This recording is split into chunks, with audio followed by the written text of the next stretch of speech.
Oke, baik, sahabat semua. Assalamualaikum warahmatullahi wabarakatuh. Salam sejahtera, salam sehat semuanya, dimanapun sahabat berada saat ini di seluruh wilayah Indonesia, mulai dari Sabang sampai Merauke. Kita tahu Jawa Bali saat ini masih PPKM level 4. Yang tertinggi itu berapa ya? Saya nggak tahu ya. Saya ini diajari begini-begini. Saya agak sedikit gaptek atau kadang-kadang misinformation. Level 4 itu tertinggi atau terendah? Saya kurang tahu, tetapi yang jelas level 4 itu mall belum dibuka kalau nggak salah, dan masih sama seperti yang selama 2 minggu atau 3 minggu terakhir kita mendapatkan di Jawa Bali. Jadi sahabat semua, kita tahu PPKM level 4 ini akan sampai tanggal 2 Agustus, dan hari ini informasinya yang terpapar sampai 45.000, naik lagi kemarin 28 ribuan, sekarang balik lagi ke 45 ribuan yang terpapar, dan ini sungguh sangat berat. Kalau hal ini terjadi, ini feeling saya aja ya, feeling saya sekali lagi, ini bukan sesuatu analisa atau dari data.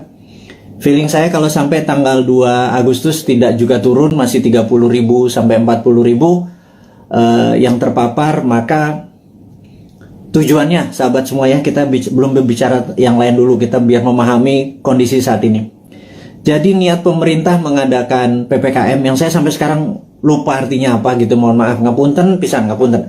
Jadi yang jelas adalah kita waktu awal-awal Juli itu kita terpapar 30.000, 40.000, 50.000. Kemudian pemerintah berharap kalau itu turun sampai di bawah 10.000 yang terpapar per hari, maka itu adalah masa PPKM dilepas dan kita kembali berkehidupan sosial seperti biasa, normal gitu ya. Dan ternyata setelah kemarin PPKM itu gagal membawa ke angka 10.000, kemudian diperpanjang lagi, dan sekarang diperpanjang lagi setelah sampai tanggal 25, 26 diperpanjang lagi, sekarang diperpanjang lagi sampai 2 Agustus. Nah, yang diharapkan adalah dengan PPKM itu adalah pergerakan manusia, human movement adalah di bawah 50%. Tapi kalau bisa 70%. Tapi apa daya, faktanya hanya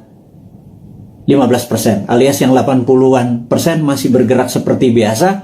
Karena itu tidak ada perubahan yang signifikan, walaupun cukup ketat di sana sini membatasi, tetapi agaknya perut lapar dan kebingungan akan rekening di bank dan kantong menipis itu membuat logika beberapa sahabat kita yang 80% ini nggak bisa diam gitu ya, sangat bisa dimengerti. Dan pemerintah berat sekali kalau masih 15% yang berada di rumah, kemudian dicoba perpanjang lagi, dan faktanya hanya 20%-an yang berada di rumah, alias yang 80%-an masih keluyuran keluar, walaupun makanan, bisnis sudah tidak banyak dibuka lagi.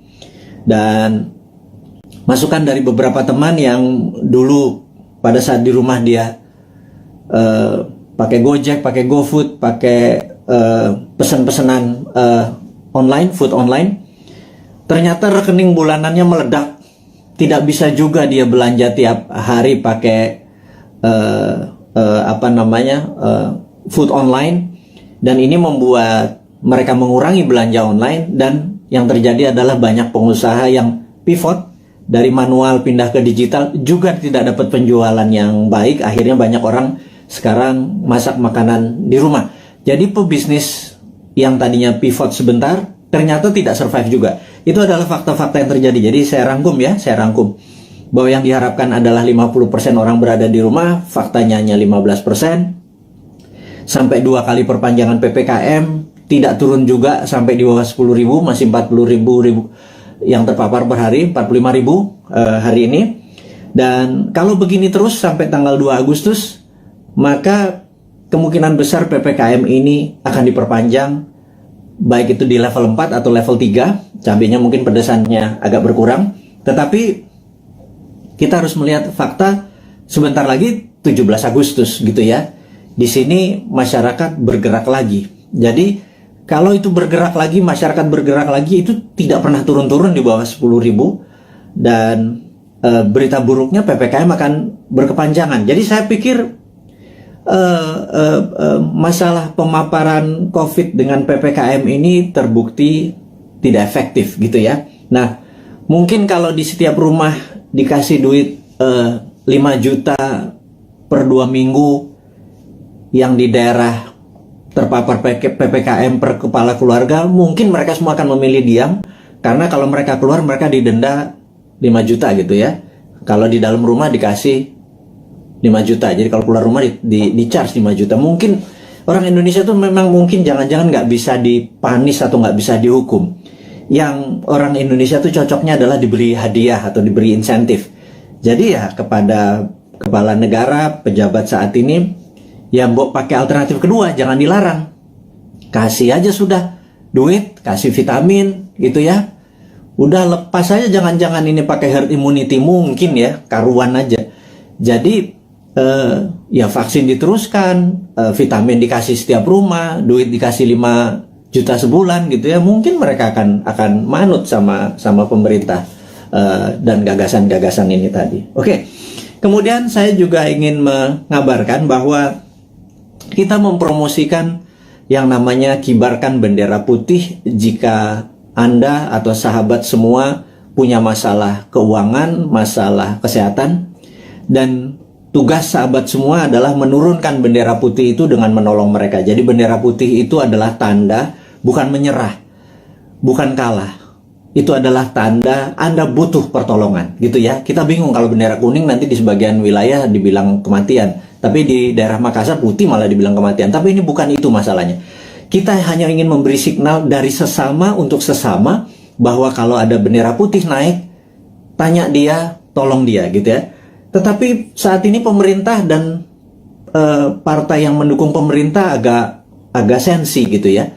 Dianggap gerakan bendera putih ini adalah gerakan politik yang menganggap kalau itu banyak bendera putihnya dianggap pemerintah ini tidak perform, dan bendera putih ini gerakannya dicoba diganti dengan memasang bendera merah putih, yaitu pejuang melawan COVID. Ini yang saya sedikit heran, kok sensitif banget sih ya pada saat orang atas nama kemanusiaan bergerak dicap mau berpolitik gitu ya. Enggak lah. Kali ini nih politik nomor 5 kali. Nomor 1 adalah humanitarian atau keselamatan sesama anak bangsa. Kalau pemerintah nggak bisa bantu, kita coba bantu dengan berkontribusi menurunkan bendera putih. Jadi bendera putih sekali lagi bukan gerakan politik. Dan kalau Anda, wahai pejabat, sekarang memutuskan untuk memasang bendera merah putih sebagai bentuk perjuangan terhadap COVID, kita dukung juga gitu ya. Bendera merah putih kita naikkan. Tapi kalau teman kita lapar, kodenya apa? Kalau ditaiknya bendera merah putih kan perjuangan gitu ya. Nah, tapi terlalu politik. Saya lagi, ini bukan politik. Nggak ada niat untuk kita yang mempromosikan bendera putih ini sebagai gerakan politik. Gerakan bendera putih adalah gerakan sosial. Tidak ada niatan untuk berpolitik. Anda aja yang menjabat. Toh 2024 Anda juga selesai semua jabatannya ya. Dan saya titip ya, tolong utangnya jangan banyak-banyak. Karena kami repot bayarin utang Anda gitu ya. Sekali lagi, kami nggak akan cawe-cawe kok sama Anda ya, tapi pasti kami suruh bayar gitu ya. Dan Anda, ya mbok jangan nambah lagi utangnya gitu ya. Berat loh, hampir 6.500 triliun utangnya saat ini. Dan pilihannya Ibu itu juga masih ngutang lagi, nambah 500 triliun lagi. Itu kalau hampir berapa ya, kalau nanti di akhir masa jabatan hampir 10.000 triliun. Itu kalau bunganya 5% setahun itu 500 miliar, hanya 500 triliun hanya untuk bayar bunganya. Kasihan Pak, kita nih Pak, New Mind ini Pak, nyaurin utang gitu ya.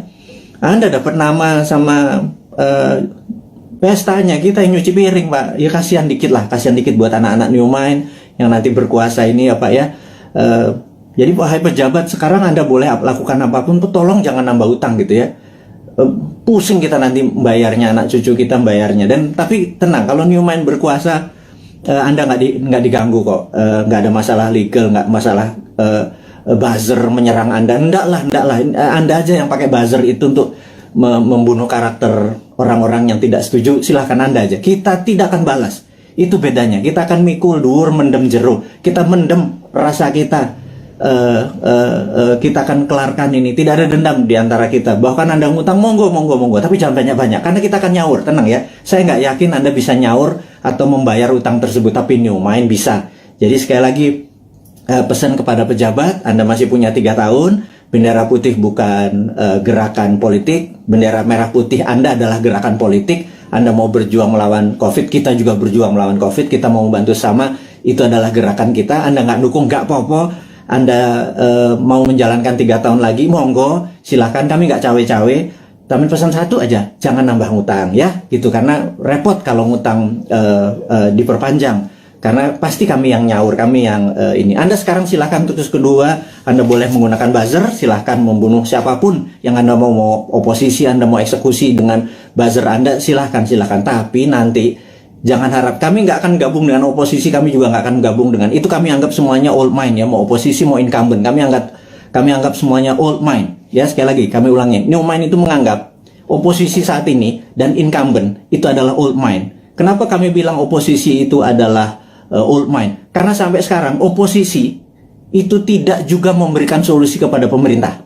Dan kedua, pemerintah saat ini bengep-bengep berjuang lundang-lundung sendirian, keberatan, ditolong, disaranin, gak denger, ya wis, kita cuma bisa ngasih saran, kita nggak pernah ngeritik loh, ngeritik kasih saran, atau ngasih saran sekalian, Anda nggak pakai silahkan, nanti kita pakai gitu ya. Jadi sekali lagi, New Mind itu bukan oposisi, New Mind itu bukan incumbent, New Mind adalah NKRI garis lucu, dah gitu ya. Jadi pesan kami sekali lagi kepada pejabat, jangan pernah ngutang gedean karena kasihan New Mind. Tapi kalau Anda bisanya ngutang ya monggo, yang penting hidup ini NKRI masih tetap nyambung. Tapi kita akan semangat terus melunasi utang Anda. Satu, yang kedua adalah kita tidak akan cawe-cawe. Kita nanti tidak akan punya buzzer gitu ya. Kita akan menggunakan semuanya baik, semuanya terbuka, semuanya pakai tepos seliro. Kalaupun saya nggak ngerti ya, saya mungkin nanti atau teman-teman akan sowan kepada senior-senior itu gitu ya. Gimana ngurusnya waktu itu. Tapi yang New Mind tetap kita akan humble, rendah hati, dan tidak punya dendam ya. Itu kita berita yang di awal dialog malam ini, di malam Selasa di tanggal 27 Juli, di mana saat ini Santara alhamdulillah baru berusia 3 tahun, dan kami menyatakan masih perjuangan masih panjang untuk menolong UKM akar rumput. Kami baru saja menyalurkan total 3 tahun itu tidak sampai 200 miliar. Kami membutuhkan UKM yang masih membutuhkan dana, karena sekali lagi kami melihat bahwa UKM lah bisnis yang survive di masa krisis, yang tetap eksis di masa krisis adalah UKM. Terbukti tahun 98 UKM yang survive. Tahun 2008 sewaktu subprime mortgage menimpa dunia, UKM-nya survive.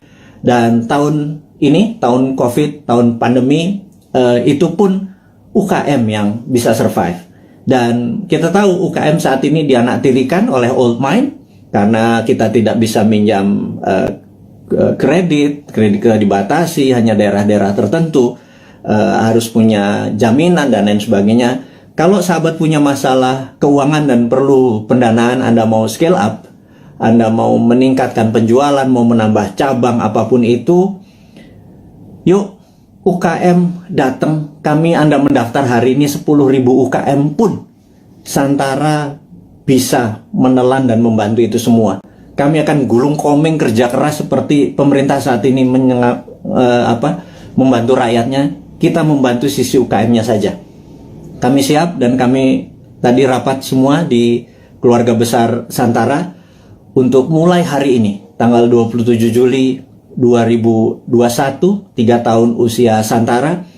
Kami siap tidak tidur siang malam, membagi jam kerja untuk membantu teman-teman agar UKM-nya bisa sukses, eksis di tengah krisis dengan pendanaan. Yang kedua adalah, kita tahu teman-teman investor, teman-teman yang mempunyai portfolio keuangan, kami sangat menyarankan, Anda saat ini mungkin punya tabungan, deposito, punya mencari tempat investasi. Anda tidak perlu investasi besar yang beresiko, seperti misalnya di dunia properti Anda harus beli tanah dulu, seperti di usaha-usaha yang lainnya. Sementara uang atau modal Anda terbatas, katakanlah kecil, di bawah 10 juta, di bawah 20 juta gitu ya, dimana investasi yang lain besar-besar. Urun dana adalah kita bersama-sama bergandengan tangan membantu UKM. Jadi underlying uang kita adalah UKM, dunia nyata, dunia real.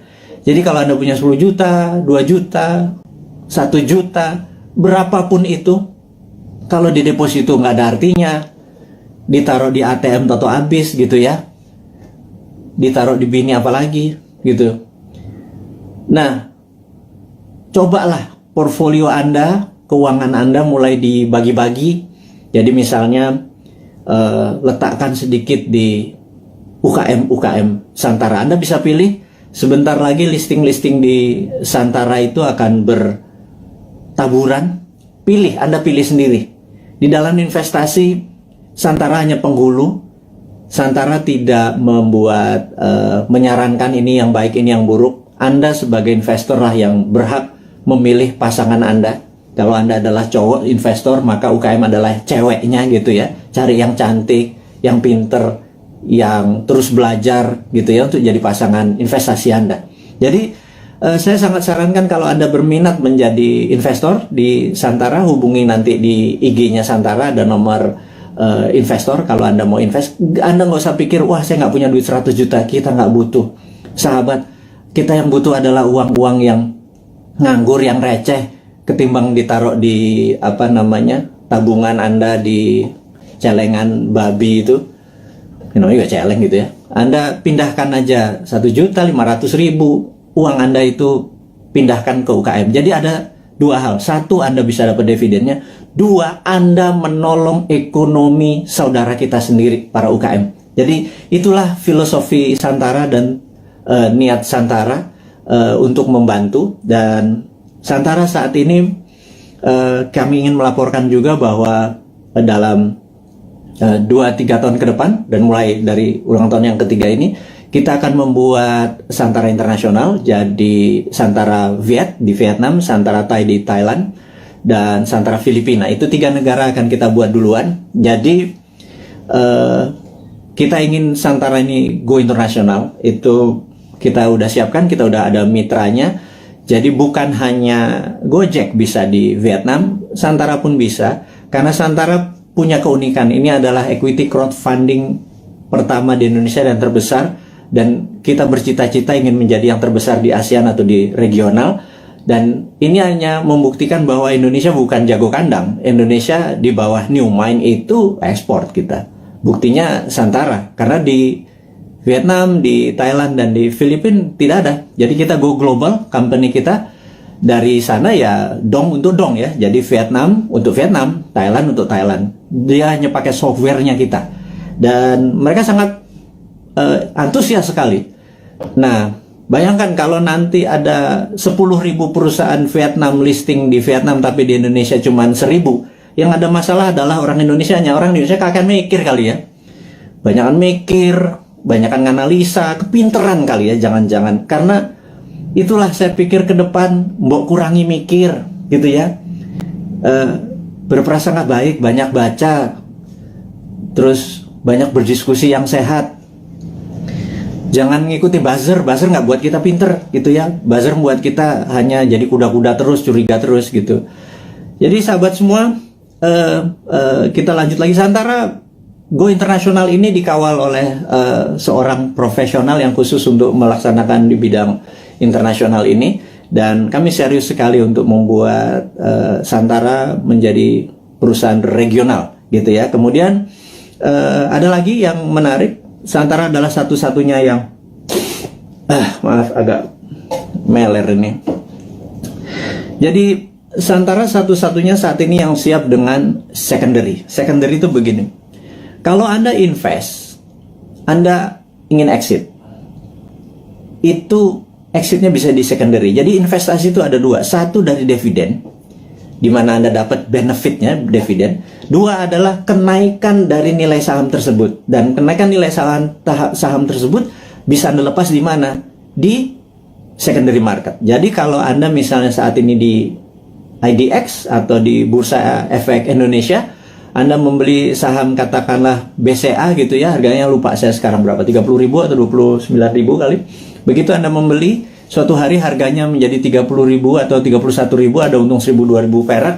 Anda selain dapat dividen dari BCA, Anda juga bisa exit, dapat 1.000 atau 2.000 rupiah per lembar saham yang Anda beli. Jadi Anda dapat capital gain-nya gitu ya. Nah, capital gain itu eksekusinya ada di secondary market. Jadi kalau Anda sekarang pemain kripto, Anda doge, Anda beli Bitcoin di harganya harga dari langit, misalnya 100 juta, sekarang harganya 101 juta, Anda jualan untung 1 juta. Itu namanya secondary market. Anda melepas secondary market. Nah, sebentar lagi Santara akan meluncurkan secondary market. Izin kita dari OJK sudah lengkap. Jadi bisa dibayangkan saat ini ada 1 juta sahabat kita yang bermain di kripto gitu ya. Uangnya tentunya saham-saham internasional. Koin-koin yang Anda main adalah koin internasional. Jadi uang Anda sebenarnya menguntungkan negara lain. Terus kemudian di Bursa Efek Indonesia juga ada sekitar 1,2 juta investor yang setiap hari ada di floor saham untuk jual beli sahamnya. Dan kita berharap sewaktu Santara secondary-nya dibuka, itu adalah teman-teman yang portfolio keuangannya tadi bermain mengharapkan capital gain, Anda bisa menolong UKM karena yang Anda beli adalah saham UKM. Benar-benar ada sektor realnya, yaitu membantu sahabat UKM di Indonesia. Dan apa yang terjadi kalau di Vietnam, Thailand, dan Filipina kita bisa bersama-sama, ini terlalu mulus kalau kita bilang sekarang ya. Anggap 3-4 tahun lagi lah sampai 2026, 2027. Itu kita akan menjadi the biggest bursa UKM di dunia. Dan ini akan membuktikan bahwa Indonesia sekali lagi bukan jago kandang. Indonesia memang layak 2045 menjadi superpower country. Sekali lagi, Indonesia tahun 2045 layak menjadi superpower country. Sayangnya saat ini ya, sudah 20 tahun kita dipimpin oleh 3 kepala negara. Kita belum juga per hari ini menjadi negara superpower ya. Saya sengaja membuat kata-kata ini untuk semua berpikir, bukan mengkritik, bukan ngeledek, bukan nyinyir, tetapi sebuah realita. 3 tahun kita dengan Ibu Mega, kemudian 10 tahun kita dengan Pak SBY, kemudian ditambah saat ini Pak Jokowi 7 tahun. Jadi total 20 tahun. Pertanyaannya, apakah Indonesia sudah menjadi negara superpower dalam 20 tahun? Jawabannya, kita masih negara pengimpor, kita masih negara penghutang, kita masih bergantung yuan dan dolar.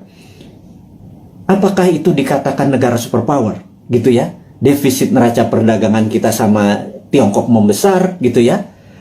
Produsen kita juga bukan barang-barang yang nilai tambah, tetapi masih bahan baku atau komoditi. Apa yang terjadi? Ini loh yang kita mau tanya. Wahai sahabat semua, yuk kita mikir bersama ya. Kita mikir bersama. 20 tahun kita sudah dipimpin oleh pemimpin besar. Ibu Mega adalah pemimpin wanita yang powerful. Pak SBY gitu ya, juga sangat powerful. 10 tahun dia memimpin. Kemudian Pak Jokowi juga sangat powerful. Sudah 7 tahun dan masih 3 tahun lagi.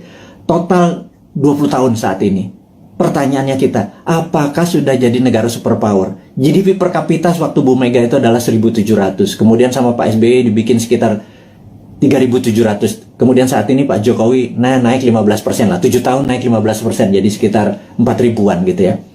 Kalau Pak SBY naiknya 220%. Kemudian Bu Mega naik sekitar 15% 3 tahun. Jadi saat ini kita ulangi lagi. Apakah Indonesia menjadi negara superpower selama 20 tahun 3 presiden ini berkuasa? Nah, kemudian di 2024 para calon-calon yang ada itu genre politiknya adalah mirip dengan ketiganya. Misalnya kita sebut aja Pak Prabowo ya, dia adalah ke Ibu Mega gitu ya. Kemudian ada AHY mungkin ya, itu dia ke arah Pak SBY. Kemudian ya ada nama-nama seperti Pak Ganjar, Erick Thohir dan lain sebagainya, seperti istana sekarang atau Pak Jokowi genrenya.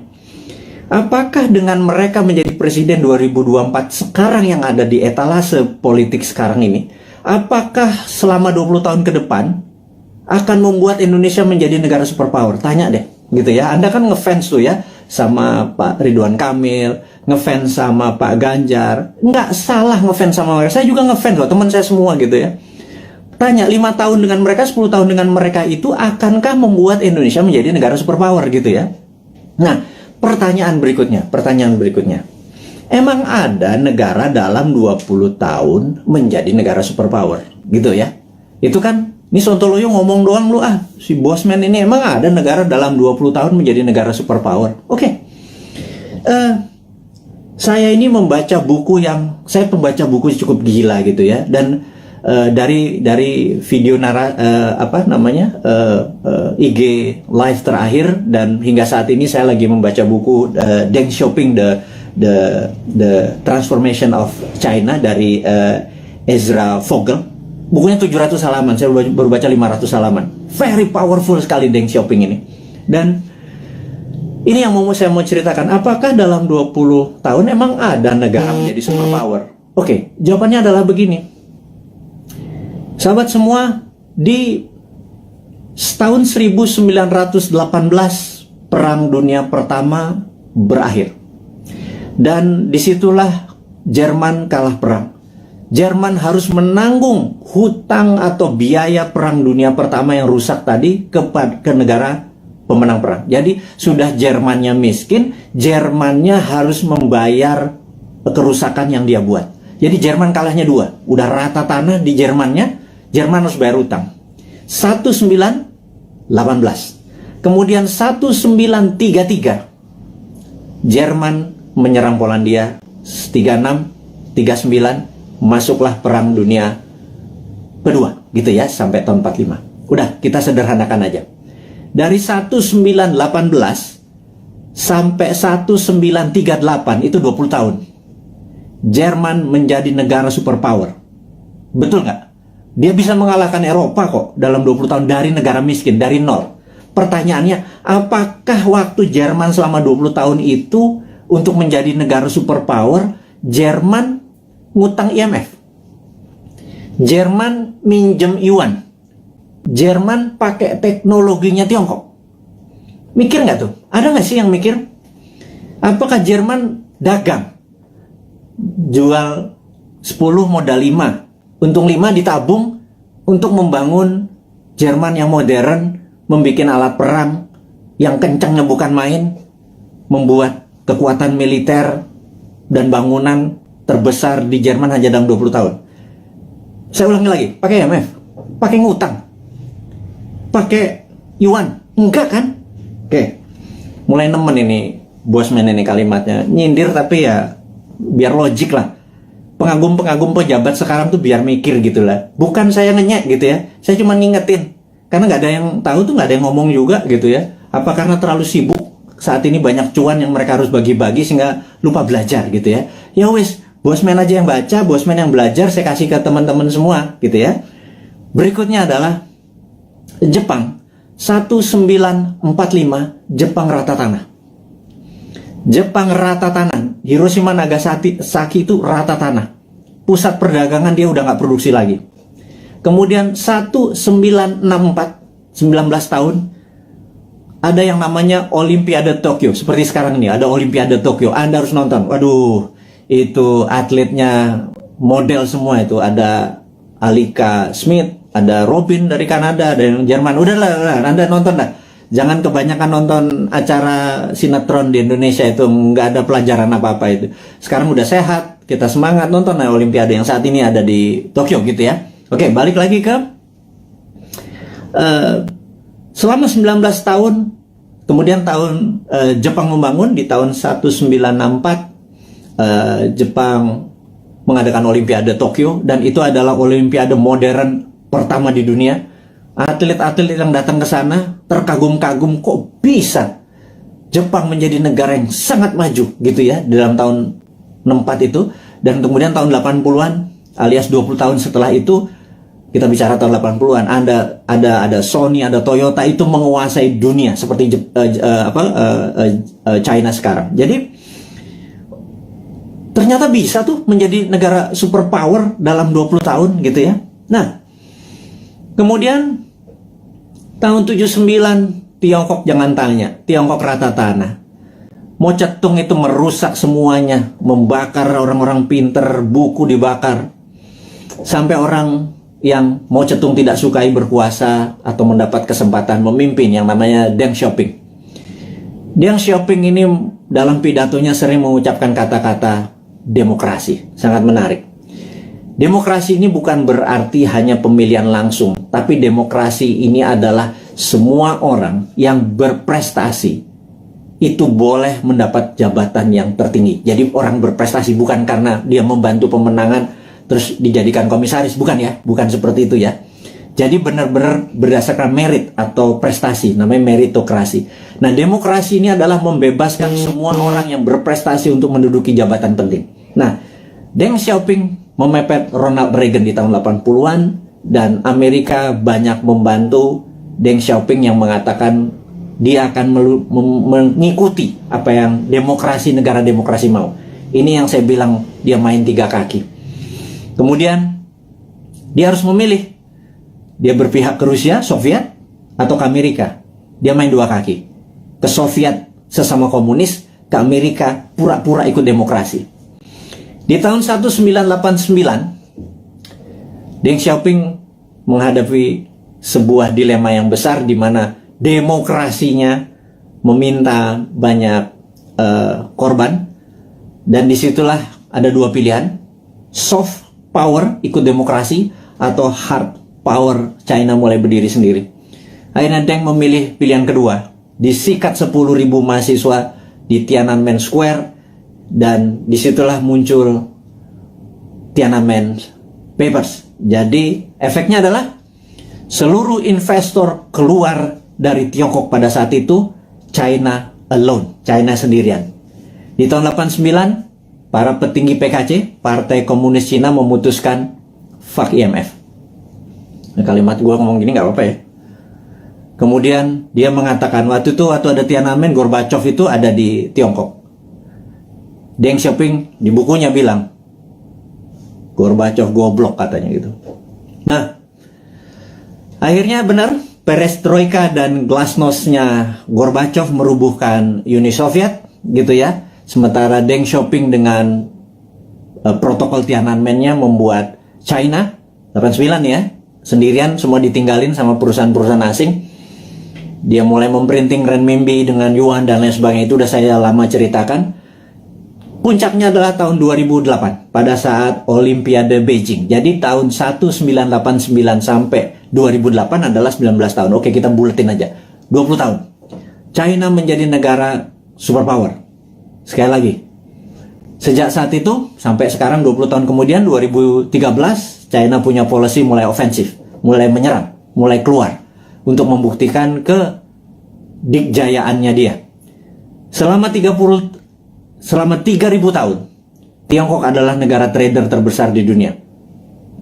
200 tahun terakhir, Eropa masuk ke Shanghai, ke Beijing, dikasih narkoba, opium, membuat goblok orang-orang Tiongkok, dan membuat Deng Xiaoping bilang, kita harus merebut balik. Kemudian apa yang terjadi 20 tahun setelah tahun 89, tahun 2008 adalah puncak ekonominya Tiongkok, dan sekarang dia terus berjalan. 20 tahun kemudian, dalam 40 tahun, Tiongkok kembali menjadi negara trading terbesar di dunia dan negara kedua terkaya setelah Amerika.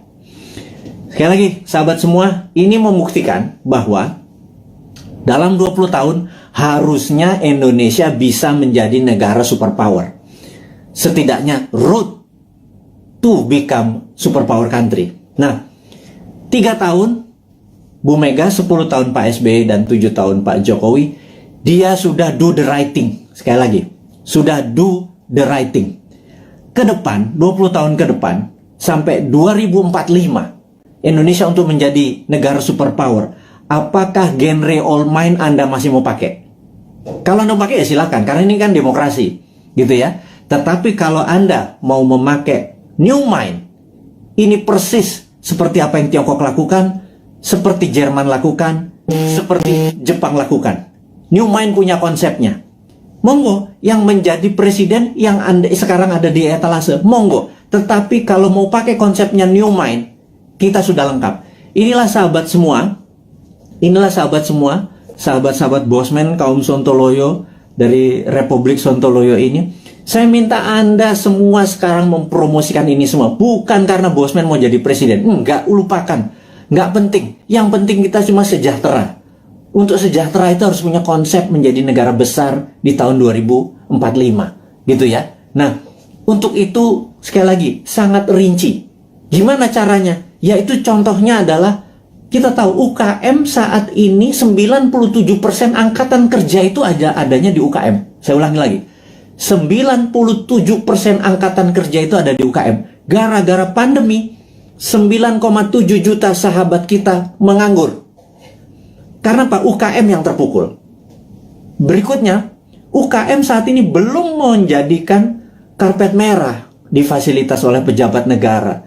Karena kita belum bisa berdaulat UKM itu. Padahal ada lebih 50 juta UMKM ya, dari mikro, kecil, menengah, yang menghidupi 97% angkatan kerja. Jadi, kalau angkatan kerja ini mau mendapatkan lapangan kerja, bukan perusahaan besar yang dikasih pendanaannya, tetapi perusahaan UKM, gitu ya. Nah, Santara saat ini hadir untuk membuktikan bahwa konsep new mind itu berjalan. Dari kita untuk kita, dari sesama untuk sesama. Ingat, bendera putih adalah dari sesama untuk sesama. Kita nggak perlu IMF, kita nggak perlu Yuan, kita nggak perlu Jepang, kita nggak perlu Amerika, kita nggak perlu Tiongkok. Setuju ya? Dari kita untuk kita, itu bendera putih. UKM juga harusnya dari kita untuk kita. Jadi investor receh masuk 2 juta, 200 ribu, 500 ribu. Tolong angkat itu UKM. Ada jutaan UKM yang mau kita angkat. Ada jutaan sahabat kita juga punya duit nganggur gitu ya. Gabungkan semua. Santara hanya platform. Santara bukan membuat UKM besar. Yang buat UKM besar ya para UKM-nya. Yang buat kaya adalah investor itu pilih UKM yang benar. UKM itu marginnya itu jauh lebih besar dari perusahaan-perusahaan besar. UKM itu untungnya bisa 30%, 40% gitu ya.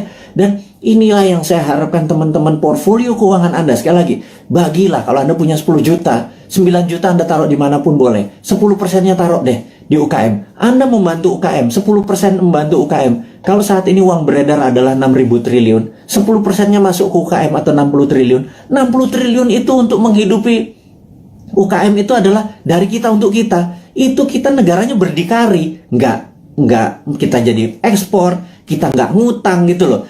Nah, sahabat semua, di ulang tahun Santara ketiga dengan berapi-api si Bosman Sontoloyo ini, ngapunten minta izin tanpa niat menyinggung siapapun, tetapi kita mengkritik diri kita sendiri bahwa yuk 20 tahun kita ucapkan terima kasih kepada pemimpin-pemimpin kita yang telah membawa kita ke saat ini, kita masih utuh negaranya, dan ke depan kita harus mempunyai konsep baru. Konsep baru ini adalah yang kita akan lakukan adalah membangun akar rumput, gitu ya. Membangun akar rumput ini adalah bisnis akar rumput kita bantu, adalah investor akar rumput kita bantu. Jadi itu adalah informasi, dan ini terakhir berita internasional. Jadi ada 3 step tadi ya, lokal tentang pandemi, bahwa kita belum melihat pandemi ini akan berakhir sampai habis 17 Agustus sampai Agustus, belum melihat. Kalau ditambah tadi masih itu, jadi kita harus melakukan strategi-strategi. Tetapi, nah ini kita harus bicara tidak selalu sisi negatifnya. Selalu setiap hoax itu ada key, setiap jatuh itu ada naik gitu. Setiap jatuh pasti ada peluang. Nah, sahabat semua, kita mau mengingatkan bahwa kapan moment of greatness dari Indonesia itu. Moment of greatness adalah mulai Oktober 2022. Bukannya jauh ya, itu angka dekat sekali. Kenapa? Karena G20 akan diselenggarakan bulan Oktober di 2022. G20 ini adalah government 20 negara akan hadir, di mana saat itu ini adalah moment of greatness dari bangsa Indonesia untuk membuktikan bahwa kita negara yang layak untuk dijadikan tuan rumah. Dan pada saat itu kita harus menyiapkan, sahabat semua, menyiapkan sesuatu untuk momen sebesar ini itu tidak semalam atau 2 malam. Itu menyiapkannya dari sekarang ini. Jadi peluangnya besar sekali. Dan kita mau minta deal dengan dengan Pak BUMN, Pak Erik, dengan Pak Sandiaga Uno untuk acara G20 itu 80%-nya adalah UKM yang memberikan kontribusi bantuannya gitu ya. Nanti kita akan deal bersama-sama nih. Kemudian ada berita internasional sekarang. Kita mau duluan. Nomor 1 adalah kita menginformasikan bahwa kemungkinan besar Biden akan resign. Nah ini Bosman nih kalau ngasih informasi ini rada-rada langitan sedikit. Bukan apa-apa. Karena berbisnis, bernegara, itu kita bukan hanya menyadari kekuatan politik lokal atau minat dari lokal, bahwa kekuatan asing itu patut dipertimbangkan, gitu ya. Dan kita tahu cara berpolitik 7 tahun terakhir ini kental politik lokal, gitu ya. Tidak peduli sama politik luar negeri. Bahwa misalnya kita sangat miring ke Tiongkok gitu ya, seakan-akan di dunia ini negara cuma Indonesia dan Tiongkok gitu. 190 negara lain tuh nggak kenal tuh. Emang ada negara Nauru ya, emang ada Solomon Island ya, emang ada negara Sri Lanka ya, gitu ya. Ini saya suka heran gitu ya, kok negara Tiongkok apa Tiongkok gitu ya. Nah, kita cuma mengingatkan itu kan old mind, cuma satu negara yang ada di kepala mereka. Kalau new mind negara itu 190 negara gitu ya. Nah, kita harus melihat bahwa kemungkinan besar Biden akan resign. Hanya sekedar mengingat bahwa kita tahu Trump waktu kalah itu ada yang mengatakan 4 negara bagiannya direkayasa. Dan pada saat malam sebelum pelantikan Biden melakukan lobby, dan ini saya ceritakan kepada sahabat semua, ke Pentagon. Dan Pentagon agaknya mempunyai limit terhadap Biden karena dia dianggap lemah. Dan Amerika tidak bisa menang perang lawan Tiongkok kecuali Biden dilengsarkan dengan alasan kesehatan. Ya, ini sekali lagi. Kemudian naiklah Kamala Harris, dan ini kuncinya. Siapa yang jadi wakil presidennya Kamala Harris? That's the key. Saya nggak bisa kasih tahu sekarang karena saya memang nggak tahu. Tetapi ini harus menjadi perhatian sahabat semua, jadi bahan renungan bahwa oh iya, bernegara itu ada negara besar gitu ya. Karena dolar saat ini menguasai 65% transaksi dunia, dan itu namanya Amerika. Yuan saat ini cuma 1%-an yang namanya Tiongkok gitu ya. Terus kenapa transaksinya pakai yuan? Kita juga nggak ngerti kadang-kadang. Terlalu pintar mungkin ya, karena banyak prestasi. Jadi kita yang nggak nyampe ilmunya. Oke, kemudian kita mau mengingatkan adalah begitu Biden nanti resign atas nama kesehatan, maka di sini Tiongkok yang mulai ketar-ketir. Jadi Tiongkok memang waktu kemarin PKC, Partai Komunis Cina, merayakan ulang tahun ke-100, Xi Jinping dengan retorik, dengan pidato yang orasi luar biasa, mengatakan bahwa akan memenggal kepala negara yang membuli Tiongkok. Dan ini kata-katanya sangat ofensif gitu ya. Jangan-jangan kalau gue yang jadi presiden dipenggal duluan sama dia, karena gue ngebully terus dia kan, gitu ya. Ngebully sebenarnya bukan anti Tiongkok. Kita akan terus bermitra dengan siapapun. Kita akan tiru bagaimana Tiongkok jadi besar, tetapi kita bukan negara yang dirugikan. Buktinya saat ini trading kita dengan Tiongkok adalah Tiongkok yang surplus, kita yang defisit. Jadi kita kalau menjadi presiden nanti, kaum Newman bilang kita harus impas dong. Jangan lo yang positif, kita juga harus positif atau impas. Jangan kita yang defisit gitu ya. Tapi itu perlu strong lobbyist gitu ya, bukan yang mimpin lobbynya adalah diplomatik NKRI garis lurus, bukan trader gitu. Kalau trader ya negara untung rugi nggak peduli, yang penting kantong gue tebel gitu kan. Nah itu ya itulah, siapa yang masih memuja-muja orang-orang itu Anda harus ingatkan, suatu hari Anda tidak menjabat gitu ya. Nah tapi ingat, kita bukan tipe balas dendam, gitu aja bedanya New Mind. Kemudian kalau kedua, Xi Jinping mengatakan bahwa dia akan melakukan aneksasi Taiwan, Hong Kong, dan Macau. Kemudian dia juga menyiapkan 100 silo dengan hulu ledak nuklir. Silo adalah tempat peluncuran roket berkepala nuklir. Ini menunjukkan Cina benar-benar ready untuk war. Nah pertanyaannya, apakah akan terjadi war physical? Di sini kita mau mengingatkan bahwa sewaktu kita melihat dari sisi Amerika, apakah Amerika akan melakukan naval war? Karena perang China sama Amerika battlefieldnya atau tempat perangnya adalah Laut Cina Selatan. Karena perangnya laut, maka perangnya naval. Naval itu adalah perang kapal. Jadi kapal Amerika mungkin mepet sampai China, Tiongkok sisi barat, sisi timur. Kemudian sebelum mepet tersebut, roket-roketnya Tiongkok langsung mukulin kapal di navinya kapalnya Amerika. Tapi kayaknya nggak mungkin, karena itu tidak berefek kepada mainlandnya Amerika. Dan perang di laut itu mahal, gitu ya. Perang di laut itu mahal. Jadi sahabat semua, apa yang dilakukan kalau perang ini terjadi? Perangnya ada dua, yang kita sebut ini perang baru.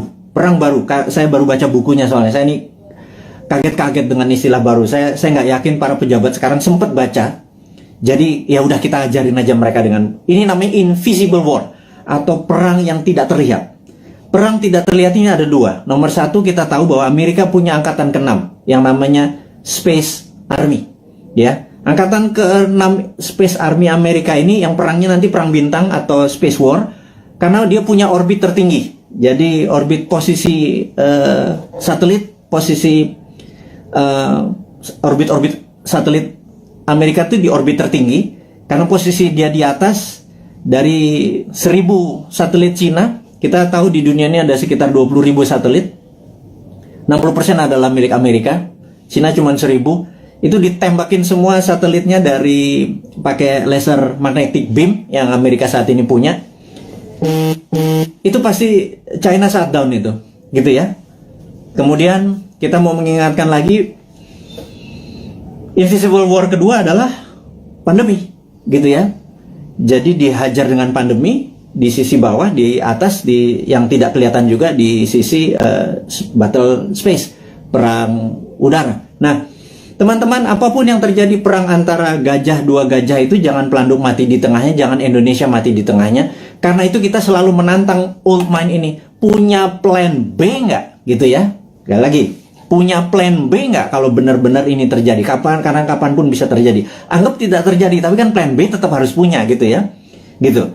Misalnya kita tanya lagi, kalau vaksin yang 150 juta sudah divaksinin semua warga Indonesia, tetapi tetap aja COVID tetap merajalela, punya plan B nggak, gitu ya? Nah, kalau nggak punya plan B, ini bernegara model apa sih kalian itu, gitu ya?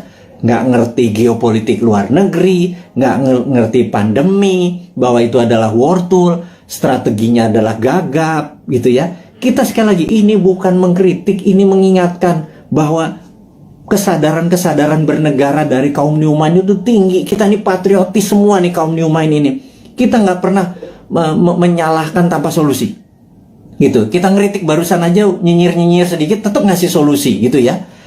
Nomor satu, solusinya apa? Itu kita kasih berita internasional bahwa Biden mungkin resign, China sama Amerika mungkin eskalasi perangnya akan tinggi. Kemungkinan perangnya adalah invisible war, yang satu pakai space orbit tertinggi, dan kemudian pakai COVID atau pandemi, gitu ya.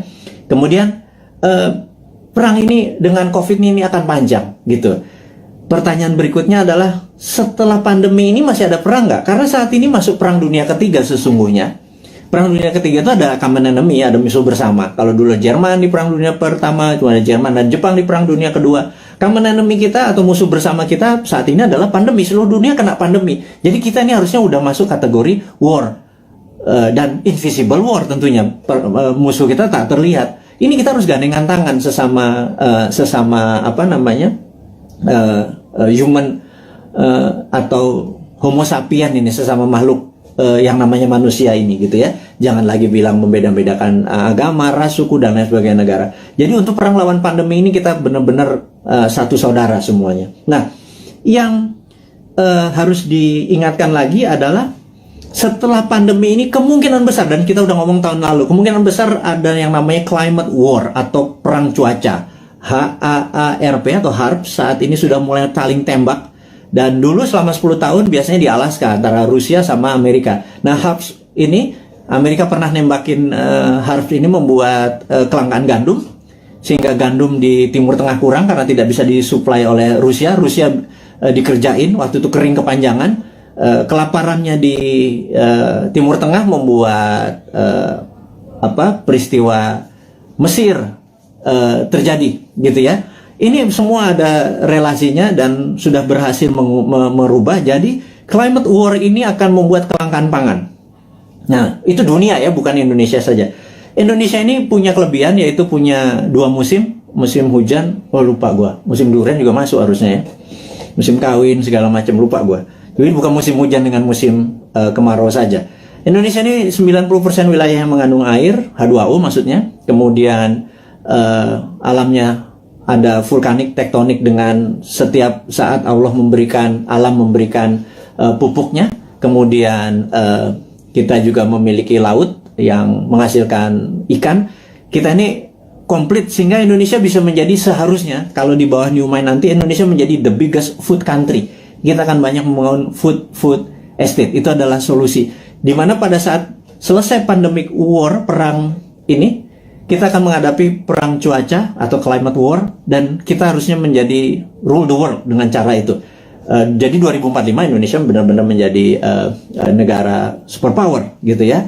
Itu kita kasih bocoran-bocoran seperti ini terus untuk mengingatkan bahwa udahlah 20 tahun ke depan bisa Indonesia menjadi superpower, tetapi tidak bisa dengan cara old mind, dengan cara new mind. Ini loh konsepnya new mind, kita berikan papersnya, kita berikan konsepnya, kita berikan orang-orangnya juga. Kalau Anda nggak, ini kita sepaket kok. Kita sering diskusi, kita banyak, ada sekitar 50-an sahabat-sahabat Bosman, berapa profesor segala macam. Terus saya bukan sendirian, mana mungkin sih saya bisa buat video setiap hari segitu banyak, dan ilmunya adalah ilmu terupdate. Itu kalau nggak dengan profesor-profesor yang berada di sekeliling saya yang benar-benar mencintai tanah air ini dan benar-benar memahami geopolitik dan geostrategi. Itulah para kontributor yang terus membuat New Mind selama 3 tahun ke depan menjadi pinter. Yang saya harap sih sebenarnya saat ini kan masih 3 tahun, yang old mind minggir, sekitar 30 menteri minggir, menteri-menteri New Mind masuk gitu ya. Tapi ya benar-benar harus versinya New Mind. Nomor 1 misalnya BI kita bubarin, di bawah masuk di bawah Menteri Keuangan, jadi Dirjen Moneter gitu ya. Waduh, kalau kayak gitu mah, waduh, kita printing money, kita kasih ke UKM produksi tentunya, bukan UKM non produksi, UKM produksi dulu supaya nggak terjadi inflasi. Inflasi adalah kalau uang beredar tidak sama dengan produksi, jadi uang beredar harus sama dengan produksi. Berapapun uang dicetak selama produksinya sama, tidak ada inflasi. Kecuali ilmu lama ya, ilmu supaya kita ngutang terus dengan IMF, itu nggak boleh printing money, yaitu ilmunya old mind. Monggo silahkan, masih 3 tahun lagi. Atau mau sekarang mau dibantu sama kita, boleh. Minggirlah 30 orang itu, atau minggir semua kabinetnya. Masuklah generasi New Mind ini. Nah kalau enggak ya udah, kita nunggu 3 tahun lagi. Tapi sekarang selama 3 tahun kita minteri 200 juta saudara kita debat ilmunya New Mind dengan old mind. Kita debat, kita buka, dan sahabat semua, Anda adalah pahlawan-pahlawan. 4.600 ini orang yang mendengarkan Bosman saat ini. Anda adalah orang-orang yang luar biasa yang punya ilmu ini. Yang Anda saya yakin Anda berdebat dengan siapapun, Anda udah punya basic ilmunya yang luar biasa. Nah, terakhir saat ini informasinya sahabat semua, entah bagaimana di YouTube itu banyak sekali cerita tentang Satrio Piningit gitu ya. Ini saya mau meluruskan lagi. Satrio Piningit adalah dulu Jayabaya menyatakan pada saat ada goro-goro, dan corona ini dianggap goro-goro yang meruntuh lantakan dunia, ini akan muncul Satrio Piningit atau Satrio yang dipingit gitu ya, dipingit, diumpetin gitu ya. Dan ada yang mengatakan Bosman ini video-videonya dia keluar tapi orangnya nggak keluar. Ini jangan-jangan Satrio Piningit. Saya bilang ini kurang ajar ini. Saya bilang jangan pernah menyebut Satrio Piningit itu Bosman. Nggak ada urusan, sekali lagi. Saya nggak pengen disamakan karena niat saya bukan begitu gitu ya. Terus ada yang bilang bahwa Pak Soekarno itu Jawa Timur atau Majapahitan, Pak Harto Jawa Tengah atau Mataraman gitu ya. Kemudian Pak SBY adalah Jawa Timuran, Majapahitan, Pak Jokowi Jawa Tengah, Mataram. Sekarang sudah masanya balik lagi ke Jawa Timur, Majapahitan, Bosman arek Jawa Timur, terus cocok Majapahitan. Saya bilang lo gila, lo analisa kayak gitu jangan ya. Tolong hal-hal seperti begini jangan diucapkan karena itu nggak penting gitu ya. Memang itu folklore atau cerita rakyat. Oktober 2022, yuk kita bareng-bareng membantu UKM. Kemudian kita tahu bahwa pandemi ini masih lama karena memang didesain atau pandemik atau pandemi yang diplan, yang direncanakan, ada yang ditarget. Kita terus menjaga kesehatan, dan kepada tenaga medis, tenaga kesehatan, kami semua di belakang Anda, jangan pernah menyerah. Terima kasih Anda sudah memberikan hati Anda, tenaga Anda.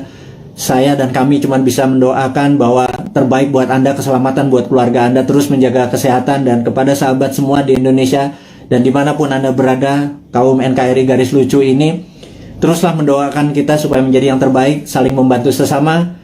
Hairul kalam, saya ucapkan terima kasih. Wassalamualaikum warahmatullahi wabarakatuh.